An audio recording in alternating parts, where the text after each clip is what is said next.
All right, Timothy Renshaw is with us from Business in Vancouver. Good morning. Steve. We're talking about fruit. BC fruit growers, of course, looking for some big sales over the next few years and beyond. And apparently, it's not just coming from selling fruit here in BC. Yeah, this is sort of a good weather story because the weather this year has been really good for strawberries. The strawberry season's been expanded by almost double, right? And growers are expecting to have to raise prices, but because of the longer season they've got now, they're going to be able to, they've offset any kind of raises that we're going to have. So, and they have a huge competition with, of course, California, right? Right. So, one of the ways they've got around that is by developing different varieties that are hardier and produce more fruit. So, but another area that Canada is going to get into in BC is cherries. Recently, Canada's worked on an agreement with China to get access to the Chinese market. So, wow. BC cherries being exported to China, which I think is crazy because China is one of the biggest producers of vegetables and fruit in the world. So, right.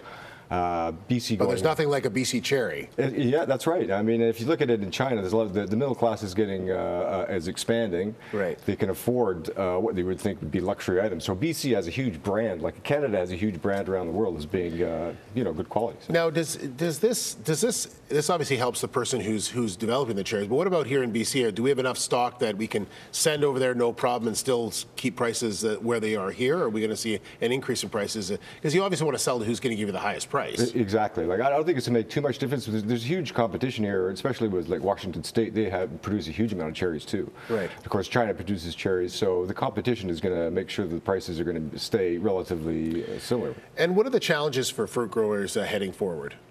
Well, for BC fruit growers, it's always that competition, with big growers like Washington, California, is where do we find our niche? Well, in the past little while, BC has developed a whole bunch of different strains of cherries. For instance, cherries that you can reap them earlier or later. They can be harvested earlier or later. So that gives us a kind of a niche in the market. When all the big other cherries are coming at a certain time, we can have ours at different times. Interesting. And I just was reading an article about a month and a half ago that they think with the drought situation in California with the water problem that they're having, that a lot of their business may end up coming from BC and supplying back to California. So we'll see what happens. That's a good twist. Yeah. Yeah, interesting. All right. Well, thanks very much for that, Timothy. And if you want some more information, you can go to BIV.com for more details. And Timothy, we'll be back in about an hour, and we're going to talk about job prospects for 2013 for those grads getting out. What's it going to be like as they try to look for work? Yep. All right, Timothy.